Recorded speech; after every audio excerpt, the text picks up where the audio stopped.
We have to make sure, number one, that we have people, number two, that they're working, and number two, they're working for us, not for another company. I'm sorry, you're fired. Get out of here. Can you clarify, hopefully once and for all, what your expectations are with this email to federal employees? What are you going to use that information for? And do you see it as voluntary, like OPM has said, or mandatory? Yeah, well, it's somewhat voluntary, but it's also, if you don't answer, I guess you get fired.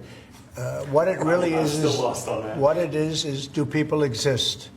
We have this massive government with millions of people, and nobody knows who's working for the government, who's not. So what they're doing is they're sending out a letter to everybody, and they're saying, what were the things you did last week? Mm-hmm. I guess they ask for 5.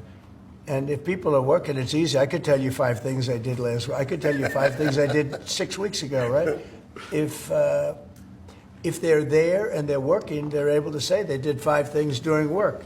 And that means they're working and they're with us and they have no further obligation. If they're not, it could be there's no such person. It could be that the person's no longer working. They're no longer living at that address. They may be moved. Maybe they moved to a different country, or maybe the person doesn't exist. And we then take that person off the payroll, and we save a lot of money by doing that. But that's one of the only ways. I think it's a very smart thing. And it says, if you don't answer, essentially, there's a penalty to pay. Like, that's the end of the job. Well, Musk has said that. The order itself doesn't say that. I think that's part of the confusion. Is he speaking for you when he says you'll be terminated? Yeah, everybody speaks for me. I'm the one. I'll take responsibility. You know the old statement, the buck stops here, right? Famous statement. Well, I can say the same thing. The buck stops here. No, we have to find out if people are getting paid and they're not working.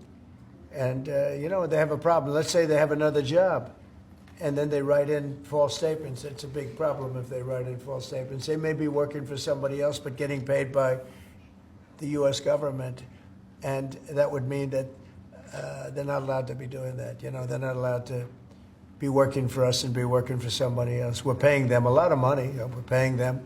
So we'll see. That solves that problem. Most people aren't willing to say that, we're doing this, and this for the U.S. government, and yet they're at another job, because that's a big problem for them if they do that. So in some cases, they're not writing back. And if they don't write back, they end up eventually losing their job. We give them extensions, but, that was something we thought about a long time ago. We give them extensions, but we'll see.